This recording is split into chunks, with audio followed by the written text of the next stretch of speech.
La unidad de la oposición está encabezada por políticos tradicionales y no por ciudadanos. Esa fue una de las principales conclusiones de la asambleísta por la provincia de Loja y tercera vocal del Consejo de Administración Legislativa, Verónica Arias Fernández. Durante una entrevista en el programa Pensamiento Crítico de Ecuador TV, la asambleísta lojana reiteró que en las elecciones generales de 2017, la oposición buscará captar el control del poder legislativo para bloquear y chantajear al Ejecutivo, reeditando la vieja práctica del parlamentarismo criollo, fuente histórica de ingobernabilidad. Ayer hubo un intento de reunión para unirse para el próximo proceso electoral, pero esa reunión quedó fallida. Parece que los intereses de los grupos indígenas, Pachakutik, y los grupos de Suma, de Creo y los propios socialcristianos no pudieron encontrar coincidencias. Parece que las bases indígenas no están de acuerdo con una eventual alianza. ¿Esto podría significar un fracaso en cuanto a esta propuesta de unidad frente a las próximas elecciones? Le pregunto a Verónica Arias. Muy buenos días. Muy buenos días, Carlos. Gracias por la invitación. Saludos a los amigos televidentes. Bueno, yo creo que sin Rafael Correa en el escenario político en las próximas elecciones, todos querrán subirse a la camioneta de las elecciones del año 2017 porque todos se creen presidenciables. Yo creo que sus egos, sus vanidades, no les permitirán superar ese canibalismo político que ya es evidente y que el día de ayer, precisamente con la reunión de Pachakutik, pues pudimos darnos cuenta de cuán divididos están los grupos de la oposición y que supuestamente quieren unirse. Veíamos como, por ejemplo, los grupos de Pachakutik, de Lecuarunari y otros grupos pertenecientes a la extrema izquierda gritaban fuera, derecha, fuera, a representantes, por ejemplo, del Partido Social Cristiano que se encontraban presentes en esa reunión. ¿Esto podría significar entonces que no solo la reunión de ayer fue fallida, sino que eventualmente no podrían llegar a un acuerdo y por tanto tendrían que ir por listas separadas o en candidaturas separadas? Pero eso fue precisamente lo que anunció el alcalde Jaime Nebot en esta reunión de la Convergencia Democrática, que más bien a mi criterio es una conveniencia aristocrática reunida en Cuenca, que dijo que apuntan a captar la mayor cantidad de curules en la Asamblea Nacional, pero descartan ir en listas conjuntas. Eso es lo que precisamente planteó el alcalde de Guayaquil, Jaime Nebot. Yo creo que la estrategia de la oposición obviamente apunta a tener una mayor cantidad de legisladores, una importante mayoría legislativa, para reeditar la vieja práctica del parlamentarismo criollo que teníamos en nuestro país, en el cual el Congreso necesitaba una mayoría para incluso chantajear las decisiones del Ejecutivo. ¿Esa mayoría para ellos sería factible en listas separadas? Es precisamente por las diferencias ideológicas que tienen que no les permitirán ir en listas conjuntas.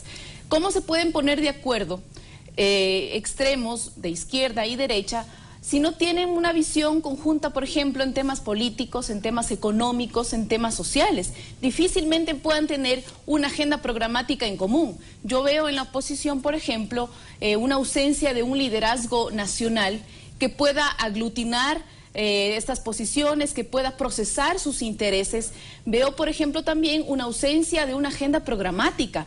Y esta supuesta transición no la están liderando pues precisamente ciudadanos, la están liderando actores políticos tradicionales que quieren hablar en nombre de la ciudadanía. Eso pasa con estos grupos de sectores de oposición, pero fuera Rafael Correa del escenario político electoral para el 2017, ¿qué pasa ahora del otro lado? Es decir, ¿hay liderazgo como para reemplazar a Rafael Correa? Yo creo que hay un número importante de cuadros dentro del movimiento Alianza País, pero no podemos desconocer el liderazgo firme del presidente Rafael Correa, que precisamente durante estos 9 años de ejercicio del poder ha permitido que nuestro país tenga estabilidad política, social, económica. Pero los grupos de oposición quieren hacernos creer que ahora vamos a pasar del autoritarismo a la democracia, de una dictadura vamos a pasar a una verdadera democracia. Y ese es el concepto que la oposición está tratando de posicionar como una estrategia preelectoral. Y en ese sentido le han denominado a esta supuesta transición con el nombre de poscorreísmo. dentro del campo de la propaganda, creo que el nombre postcorreísmo también es una idea que quieren posicionar. Y pues dentro del campo de la acción política, el captar la mayor cantidad de curules dentro de la Asamblea Nacional, obviamente pues será necesario para ellos con el objetivo de desmontar leyes importantes que han sido aprobadas por la Asamblea Nacional, como por ejemplo la ley de comunicación que ya ha sido anunciada por el alcalde de Guayaquil, como por ejemplo las enmiendas constitucionales que señalan que no han sido consultadas al pueblo y que la voluntad del pueblo ha sido traicionada porque estas enmiendas fueron aprobadas en la Asamblea Nacional. Pero parece que se olvidan, por ejemplo, que en el año 94 existió una consulta popular en el que se le preguntó al pueblo si es que quería reelección sin limitaciones para todas las autoridades de elección popular, y el pueblo dijo mayoritariamente que sí, pero el Congreso Nacional de la época deliberadamente excluyó de esa posibilidad al presidente de la República. Entonces esa es la forma como actuaban quienes ahora quieren regresarnos a esa vieja práctica del parlamentarismo criollo. Pero dejemos un momento a la oposición a un lado, que ya la analizamos bastante en este segmento, y vamos al tema que es lo que propone también este sector de acá. Es decir, uno, Rafael, lo cierto es, y lo único claro que hay del lado de Alianza País y aliados, es que Rafael Correa ya no es candidato. Eso es lo único cierto. Se barajan varios nombres. Pero el tema es, ¿qué propuestas o qué cambios o qué ajustes va a tener las nuevas candidaturas de Alianza País y los aliados en este nuevo proceso electoral? ¿O van a seguir el mismo manual, la misma receta? Bueno, creo que sin duda después de 9 o 10 años de ejercicio del poder es necesario enmendar rumbos en función de las demandas ciudadanas, en función también de lo que la ciudadanía plantee, de lo que la ciudadanía proponga.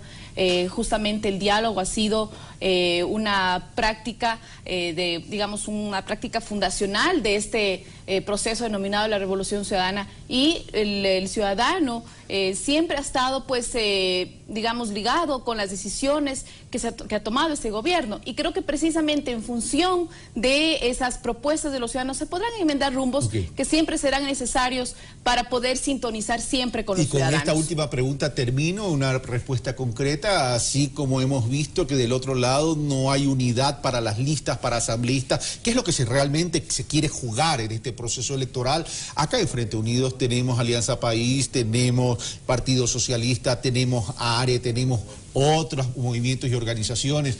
¿Listas únicas o también separadas?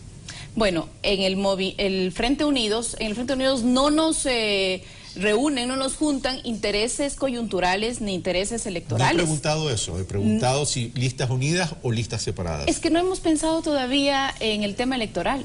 Nosotros seguimos trabajando dentro de los diferentes ámbitos que nos corresponde ejercer, en mi caso dentro de la función legislativa, pero al Frente Unidos nos unen, digamos, una agenda programática que la estamos apoyando, respaldando durante, digamos, con el liderazgo del presidente Rafael Correa, el respaldo, por ejemplo, al Plan Nacional Buen Vivir, a la Constitución de la República. Nos une una agenda programática, no intereses coyunturales ni electorales. Gracias, Verónica.